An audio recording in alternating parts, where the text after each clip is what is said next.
For millennia, people have spotted mysterious objects in the sky. Most witnesses are ordinary, sensible people, startled and amazed at what they see. Many now report their encounters to government officials who deny any knowledge of UFOs. Conspiracy, cover-up, or an ominous miscalculation of the power of the unexplained.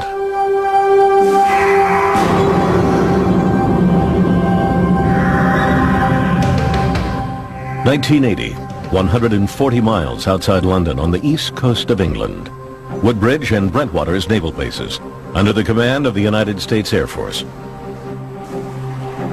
Together, they form the largest tactical fighter wing in the world. The two bases are separated by a 3-mile stretch of heavy woods, known as the Rendlesham Forest, the backdrop for one of the most investigated UFO sightings in history. This is what it looked like just after midnight, December 27th. Woodridge Security Supervisor Sergeant Jim Peniston rushed to the East Gate, where sentries alerted him to strange lights. My first thought on it was an aircraft downing, a possible aircraft crash. There was a color scheme of red and yellow and some white light. That's the reaction I get with chemicals. Peniston radioed back to the flight supervisor and was given permission to investigate. He and the sentries advanced into the darkness until they stumbled on a sight they could not explain. The air, for example, had a feeling of electricity in it. My feelings at the time ran from confusion to disbelief. I could not understand for the life of me what this could be.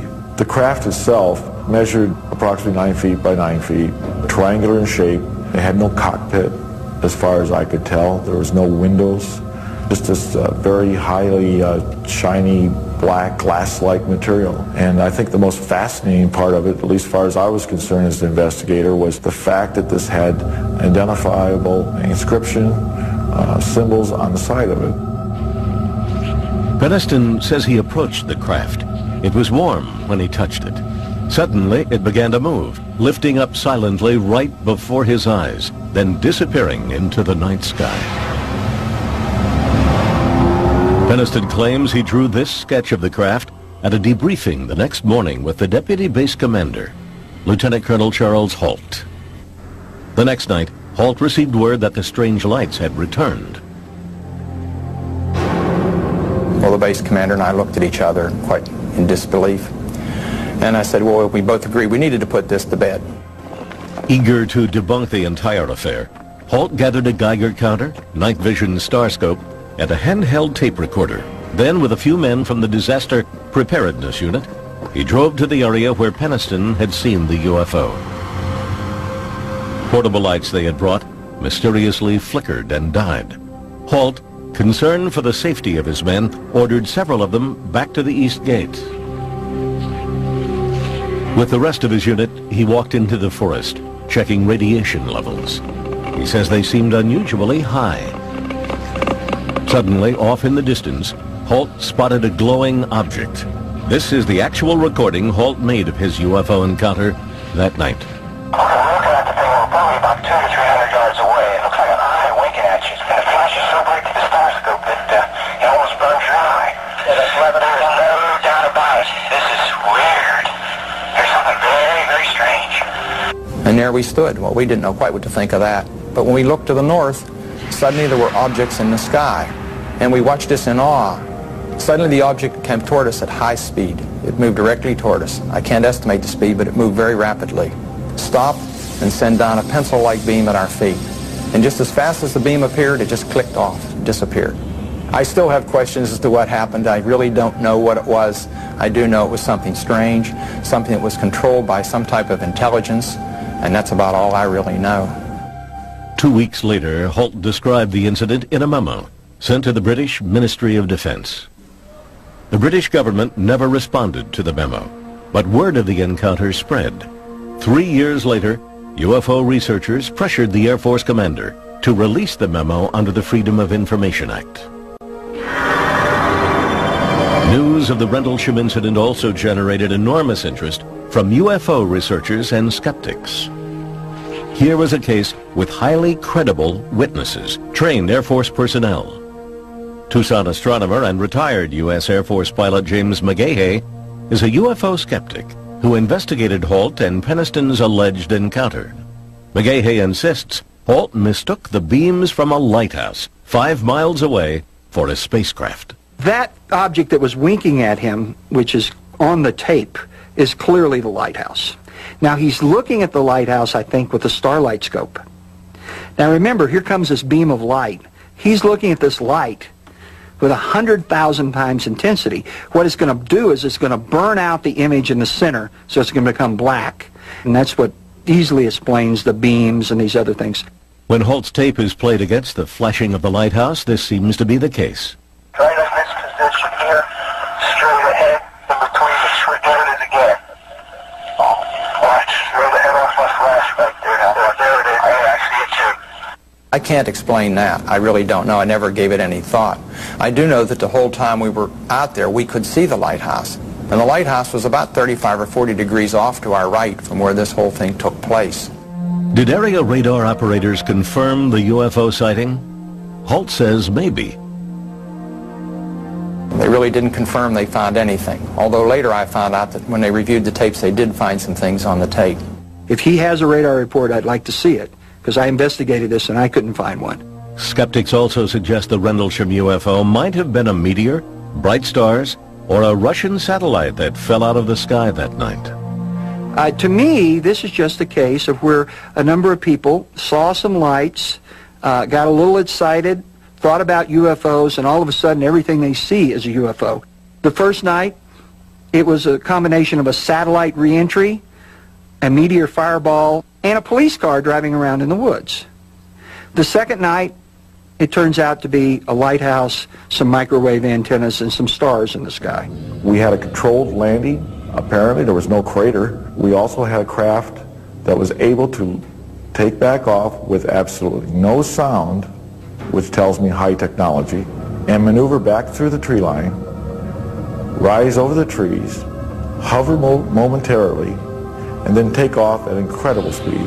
It's just totally ridiculous to even consider that it was a Russian satellite or a meteor. Impossible. In 1991, believing serious questions were still unanswered, the British government finally responded to the Rendlesham incident. Nick Pope, its top UFO investigator, reopened the case. I've always felt that Rendlesham Forest is a case which displays a lot of important factors all drawn together. You have a multiple witness event. Those witnesses are trained military observers. The Defense Radiological Protection Service had no explanation as to why the radiation readings taken by Colonel Holt's team were so high. Undoubtedly, something very strange had happened there. Pope requested further investigation. The British government said no and closed the file. Perhaps in part due to this fact, Sergeant Peniston arrived at the site at approximately 1 a.m. and re-emerged from Rendlesham Forest after dawn, but can only account for less than an hour of his time. Skeptics question how Peniston could make such an historic discovery and yet not report back to base for several hours. What we had thought was apparently only maybe an hour's worth of investigation time turned out to be 4 hours. I got a feeling that it might have been the adrenaline that we were pumped up at that point in time. What is it that Peniston says he saw and touched that night? To this day, he is perplexed by the entire incident.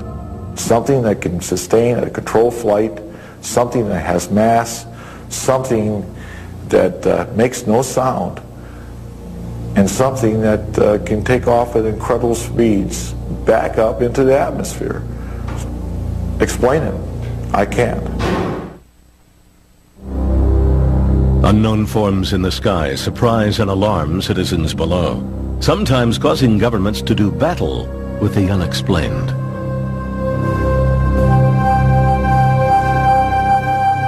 Belgium, the center of Europe, and the focus of one of the most famous UFO encounters in history. On the evening of November 15th, 1989, police officer Francis Michalczyk had completed a few hours of routine patrol in Enns, a Belgian village near the German border, when Michalczyk says he looked up and became one of the first witnesses of the Belgium wave. Nous avons observé une masse importante qui était dans le ciel. We saw a large mass in the sky, a triangular mass with three lights oriented downward, about 200 meters from our police van. Cet objet ne faisait pas de bruit et il était immobile.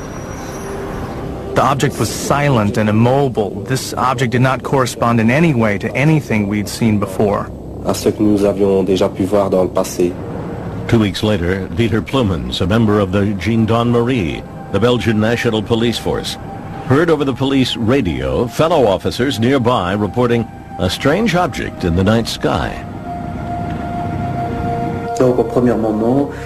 At first, when we heard our colleagues talking to dispatching, we thought they were crazy. Plumens requested permission to investigate, and when he reached the edge of town, he says, witnessed an astounding sight.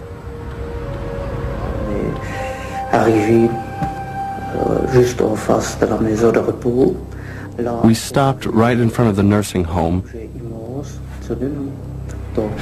and there was an immense object over our heads. The object had three lights at its extremities and a blinking red light in the center. At a certain point, I saw a small object leave the large thing, an object which was also flashing, which came straight down and then turned and flew around the back of the nursing home. After that, the large object transformed itself into a single light, and we followed it toward Germany.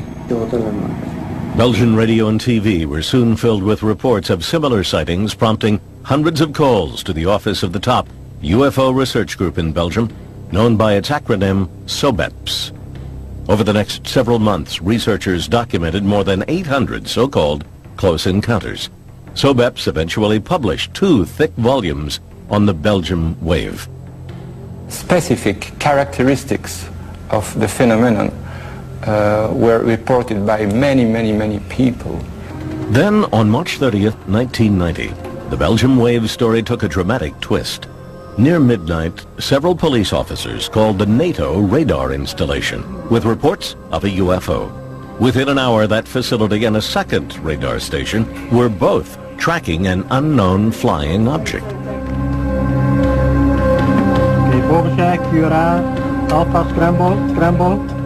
The Chief of Operations for the Belgian Air Force, Lieutenant Colonel Wilfred de Brouwer, ordered Ground Command to scramble a pair of F-16 fighter jets armed with missiles.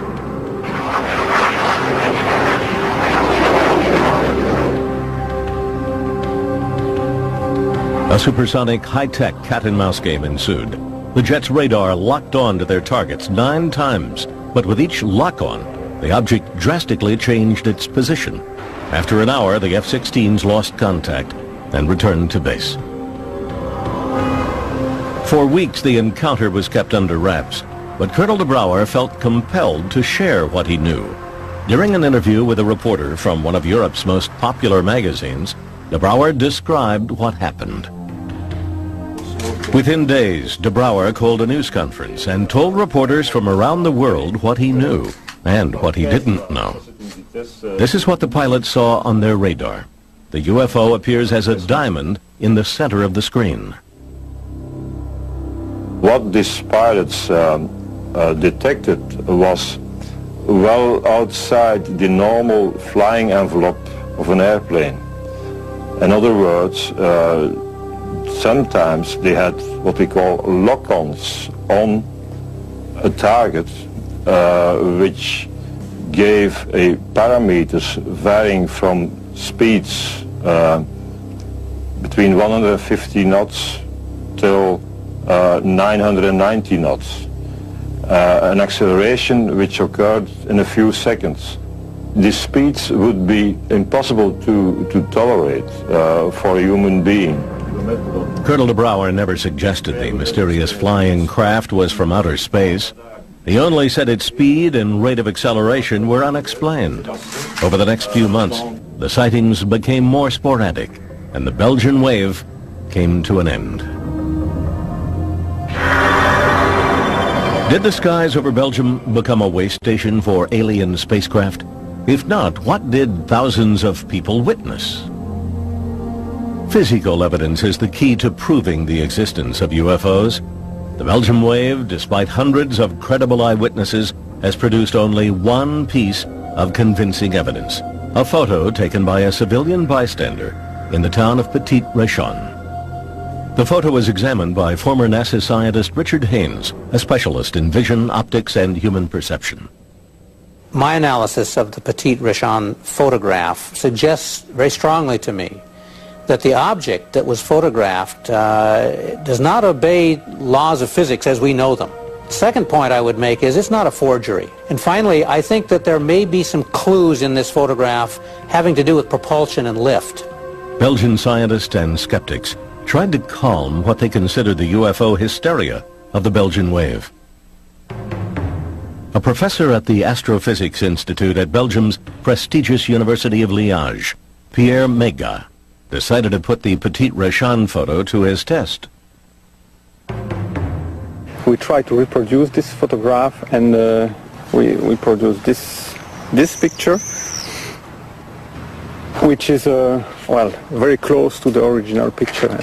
So I think the only way to go ahead and to try to understand more is to do as we did, to analyze the witness report together with the photograph and to see if everything is consistent. And there are so many inconsistencies that it's very hard to believe it's a true picture. I don't see how someone could recreate this down at almost the grain level of the film. The most convincing evidence for the skeptics' position involved the radar lock-ons of the F-16s. Belgium's Electronic War Center analyzed the radar tapes and found that the object descended below ground level at some points, a physical impossibility. The center concluded that all but one of the radar lock-ons were really caused by electromagnetic interference or unusual atmospheric conditions. Eventually, even SOBEPS agreed. But one major question remains unanswered and unexplained. Experts say that when ground-based and air-based radar track the same object simultaneously, the object is real. One of the lock-ons, a simultaneous tracking of the UFO by one of the F-16s and the ground radar station, has never been explained. If I remember, it's lock-on number 9, which has some very weird characteristics. And these characteristics doesn't fit with atmospherical explanation, not at all. Thousands of people still wonder if what they saw came from another world. Others ask if that single perplexing radar report is a clue to civilizations in distant galaxies. Questions for those who find answers in the unexplained. For years, the U.S. government seriously investigated sightings of UFOs. Thousands of cases passed through the hands of military and other government agencies. Most of these cases had rational explanations. The rest remained classified as unexplained.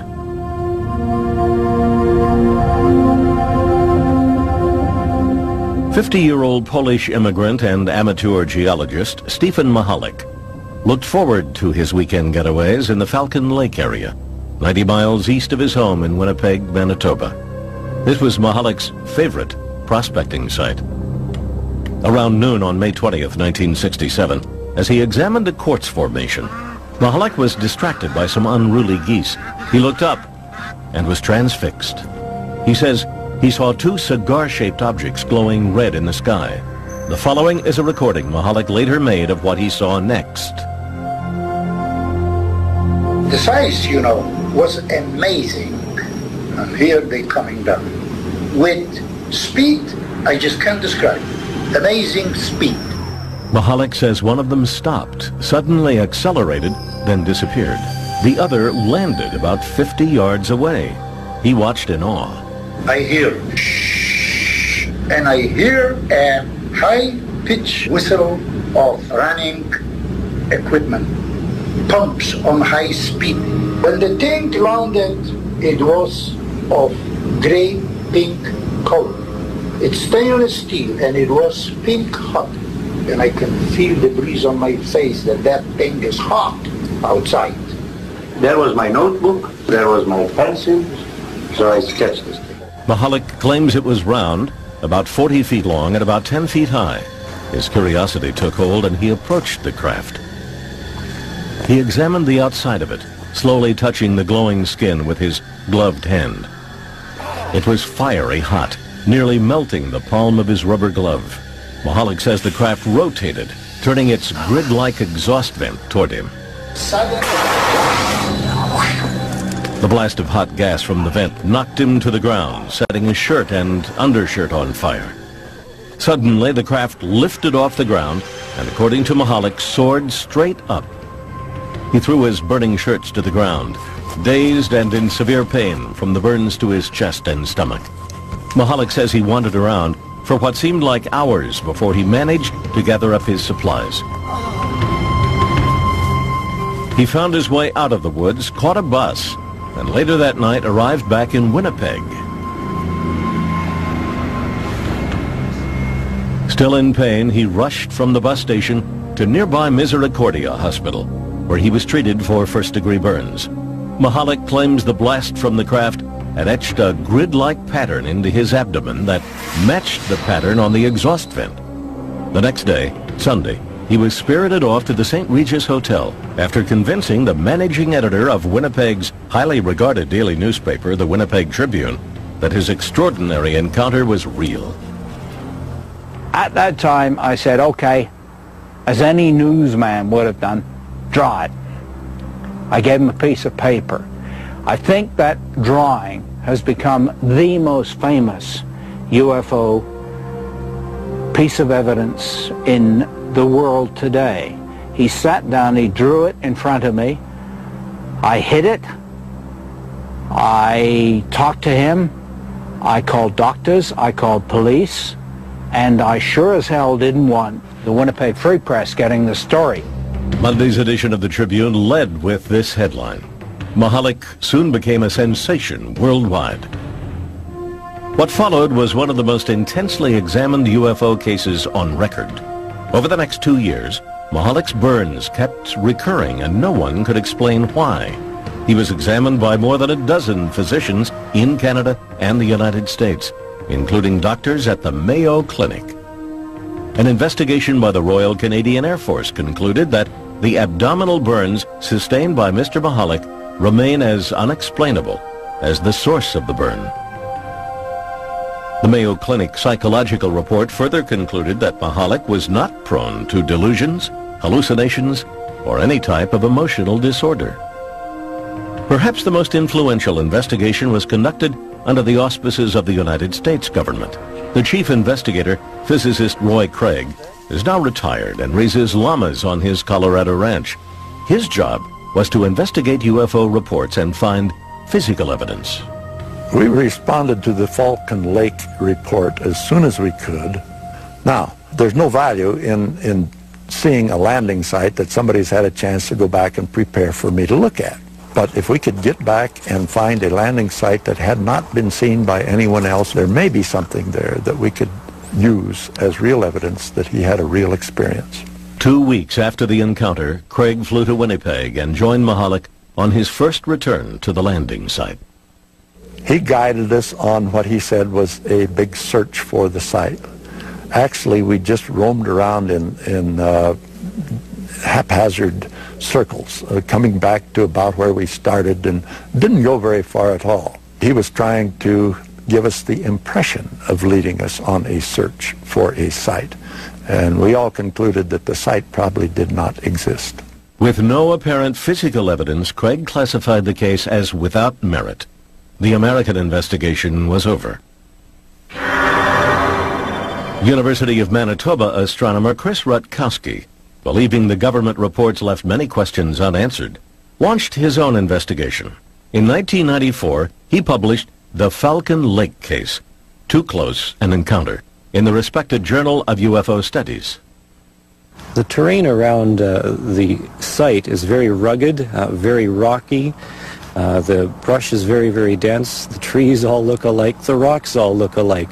And to a person who's disoriented, not feeling very well, it might be very, very difficult to find the exact site after some period of time has elapsed. Skeptics disagreeing with Rutkowski also do not believe that Mahalik would make physical contact with an extremely hot object he assumed was a UFO. But this does not surprise his son. He is the kind of fellow that fear is not in his vocabulary. Not that he's a fearless man, but that when he sees something he doesn't understand, he doesn't fear it. He just chooses to understand it. Skeptics wonder why no one else saw the craft. I talked with the people who were in charge of managing the fire tower. It was manned at that time, and the people were absolutely certain that there was no way that two vehicles like he described, glowing as they were, could fly into that space and out again. There was no way that that could happen without their seeing it. My conclusion on that case is that all the evidence that I found pointed toward hoax rather than a real experience. And not even a skillful hoax, a very inept hoax. Mahalik became bedridden and incapacitated in the 1980s. Was this hard-working and devoted family man capable of crafting such a hoax? For my dad to fabricate something as large as this would require more than I think he had. More than he has. He's a simple man. He grew up and lived a very straight, hard life. This was no con man. This was a man who later went down a Mayo. They couldn't figure it out. I couldn't figure it out. The doctor I had there couldn't figure it out. I am not about to be taken by anybody. This guy didn't take me. This guy was legit. Stephen Mahalik never wavered from his story. He believed he had encountered a UFO. Roy Craig and the U.S. government disagreed, but they never classified the case as solved. The official report lists Mahalik's sighting as unexplained. In the past, the U.S. government routinely took a keen interest in reports of UFOs. Now it denies any investigative role, leaving only questions for witnesses of close encounters with the unexplained. On the night of March 8, 1994, something strange was sighted in the skies over Holland, Michigan, on the southeastern shore of Lake Michigan. Witnesses were startled and called police. There were at least 4 lights, and they were all flashing like okay, they were the sequence. It was kind of like a V. There's like probably 4 or 5 lights, and they were all flashing right in a row from the top all the way down to the bottom. The lights hovered over the outskirts of town near the home of Holly and Darrell Graves. Their 15-year-old son, Joey, was sitting in the living room watching TV. Out of the corner of my eye, I saw a light, and I looked out the window, and there was a round circle of lights. I called my parents in, and they were sleeping. They didn't know what was going on, and my mom, she called 911 to get a cop or someone out here to look at it. 911. We were just wondering, have you heard anything about these lights that are flickering up here? It's different. I've never seen anything like it. Okay, we'll have somebody check it out. It looked like a sphere. The lights were really weird because they changed, but they kind of faded into a different color, so it wasn't like regular lights. So it was kind of weird. We watched it up to about a half hour, just slowly moving south. We were just in awe, I think, about the whole thing. There was no noise. It was very peaceful out. We just stood there and watched this object. At that moment, Officer Veldhaus pulled in the driveway. What I saw were 2 bright lights. Their movement was something that really caught my attention. Their speed accelerated, and then it slowed down again. And I decided to have our 911 dispatcher contact a radar operator in Muskegon, Michigan. It was a clear night. It was about 10 p.m. I was alone on duty, and we had a call from the central dispatcher in Ottawa County, which is quite common for the police department to call us whenever they have any type of weather questions. Weather Service, Muskegon. Hi, Muskegon. This is Ottawa County 911 calling. You getting anything weird down in the southern Ottawa County area? Bouchon checked his radar for any images, what radar operators call returns. I'm seeing 3 of those. They're very strong.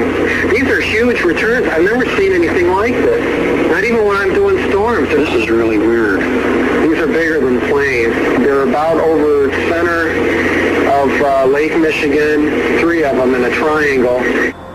What was extraordinary about the case was that radar apparently detected the object at the same time witnesses saw it. It's a level of confirmation rarely achieved in reported UFO sightings. Airplanes look like they're moving. These were just sitting still. And then a few minutes later they would disappear from one spot and show up somewhere else. I really didn't know what it was. Strange lights in the night sky moving at otherworldly speed. The image confirmed on a radar screen. Was this finally hard evidence of a technology far beyond our own? Had an alien spacecraft paid a visit to Holland, Michigan? There was no explanation for these unusual sightings. A reporter for the Muskegon Chronicle, Michael Walsh, decided to investigate for himself. He too found the story remarkable. We've had past articles where people have reported some strange phenomena, especially at this time of year. But not once did we ever have any dual confirmations, visual plus the radar. Others began looking into the incident, fascinated by the radar confirmation. A professor of natural sciences and at the same time the editor of the Journal of UFO Studies, UFO researcher Michael Swords, met with radar operator Jack Bouchon. We went into the radar room. This young fellow really knew how to use the equipment. He would show us the difference between a hard count of something like an airliner and a soft response of something like a storm cloud. And it was obvious this was an extremely competent operator. Skeptics point out that Bouchon was still a weather intern at the time of the sighting. California engineer and skeptic Robert Schaefer thinks he can explain what the images really were. The National Weather Service says that they tracked a number of objects over Lake Michigan, but of course not everything that turns up on radar is a solid object. Radar is subjected to mirage conditions of various kinds. Schaefer believes that the sightings over the lake can be explained by a natural phenomenon which usually happens over Lake Michigan in the spring. Warm air moves over the cold waters of the lake. The layer of cold air trapped beneath the layer of warm air creates a mirror effect in the sky by bending the light. This effect is called a temperature inversion. One of the best-known investigators of UFO sightings, Philip J. Klass, is a technical journalist for Aviation Week and Space Technology, and an expert on radar systems.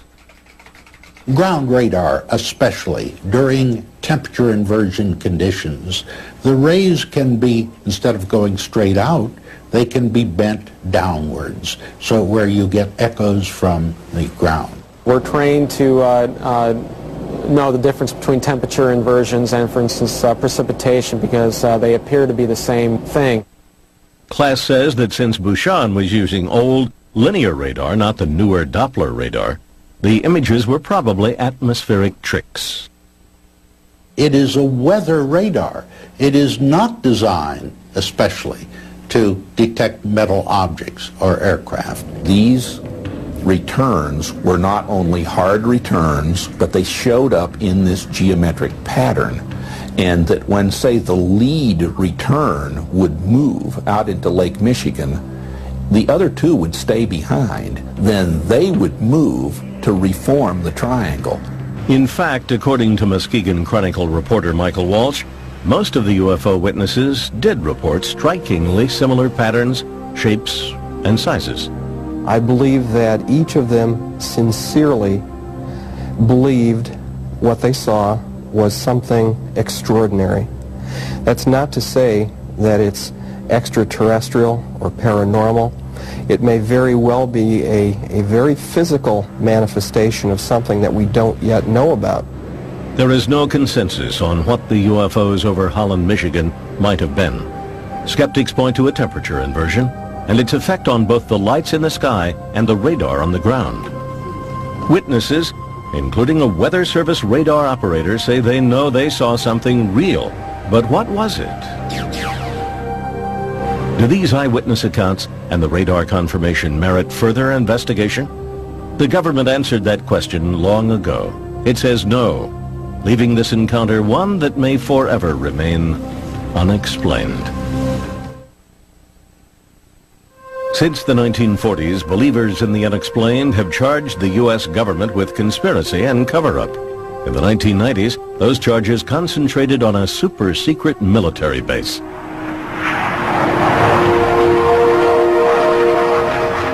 In the heart of the desert, on the outskirts of Las Vegas, sits Nellis Air Force Base. 85 miles to the northwest is Restricted Area 4808E, popularly known as Area 51, a jumble of mysterious hangars and runways in one of the most desolate places on Earth. Officially, it does not exist. Here is where the U.S. tests its most exotic flying machines. The B-2 stealth bomber, the Blackbird, and the U-2. The Area 51 control tower identifies itself to area pilots only as Dreamland. There are no tours of Area 51. Instead, soldiers carry loaded machine guns with the authorization to use them. This base, shrouded in secrecy, has become for many the focus of the world's fascination with UFOs and its hope for contact with extraterrestrial life. UFO fans from all over the world drive the extraterrestrial highway, a lonely stretch of road that hugs the perimeter of the base, to Mailbox Road. From this location, hundreds of UFO sightings have been reported. The vast majority have been explained as lights from the latest earthbound military technology. Some, however, are harder to identify. Author Chuck Clark describes a remarkable craft he says he has seen many times. It can go from a hover to several thousand miles an hour and back to a hover instantly. It can make very sharp right-angle turns and sharper than right-angle turns. I've seen 120-degree turns at high speed. It appears and disappears in mid-air, things that normal aircraft don't do. UFO buffs contend the U.S. is testing an extraterrestrial craft at Area 51. But skeptics and UFO researchers agree that Area 51 is a UFO bust. Almost all the sightings I hear about happen at night. And at night, you can't judge distance. You can't judge easily height in the sky. You can't judge speed. What I think is that there are no UFOs there. There are no UFOs being developed there. There's no UFO technology there. Today, the government does not investigate UFO sightings, but for years they were of vital interest. Beginning in 1948, the U.S. Air Force began what became known as Project Blue Book, the government's official UFO investigating arm. But both skeptics and UFO believers say Project Blue Book was half-hearted at best. As time went on, and especially after the year of 1952, Blue Book's mission was changed. It was changed from being a somewhat serious look at unidentified flying objects to be basically a public relations office to try to diffuse emotionalism that was occurring in the American public about this. So, because this was a rather unsatisfying task to the people at Wright-Patterson Air Force Base, they tried rather continuously from the mid-50s onward to get rid of this task. In 1966, the U.S. Air Force commissioned the University of Colorado to conduct a thorough evaluation of the UFO phenomenon. The Condon Commission, named after its chairman, Dr. Edward Condon, began an 18-month investigation that ended in controversy. Condon was an eminent physicist who ridiculed UFOs. He didn't take it seriously. He didn't spend time on the project. So the project went wrong because essentially from the top, not the scientific staff, but from the top, it was designed to help the Air Force get rid of the UFO problem. Well, how could it be designed to do that unless it said UFOs weren't important and weren't serious and weren't a scientific problem? Retired physicist and former investigator for the Condon Commission, Roy Craig, strongly supports the Commission's work. We'd have some excellent reports come in with all sorts of proof that there was a strange vehicle there. And each bit of evidence that we checked out turned out to not be what it really sounded like to start with. The Condon Commission concluded that the government should stop investigating UFOs. As a result, in 1969, after 21 years and 15,000 UFO reports, including thousands classified as unexplained, the Air Force closed down Project Blue Book. But interest in UFOs remains high, despite the official position taken by the government. Was the government justified in terminating its UFO investigations?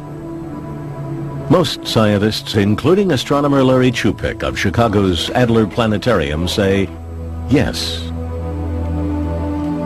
We don't find that the stories of aliens in some government hangar are true. We don't find pieces of spacecraft. I think when people look at the sky and they don't know what they're seeing, they tend to think of unusual things.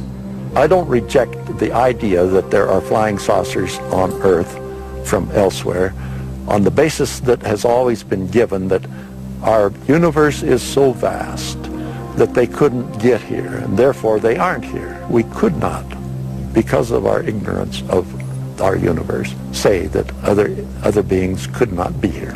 I don't believe we've been visited by extraterrestrials. I haven't seen the evidence for it yet.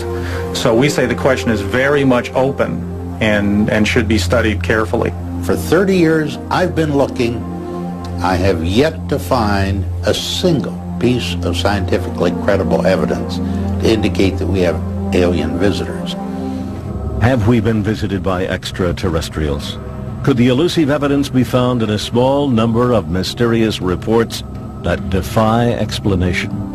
Almost all of them turn out to be things we as scientists can identify, even though most people couldn't. Now, those last few are always questionable because neither we nor the observers know what they are. These are the unexplained. When he rescued us at the Forks, I swear the bullets refused to touch him. We were doomed at Monmouth till he led us on that charge. That forever changed the war. He was America's first action hero. Washington, the Warrior. Monday night at 9, as only the History Channel can bring you.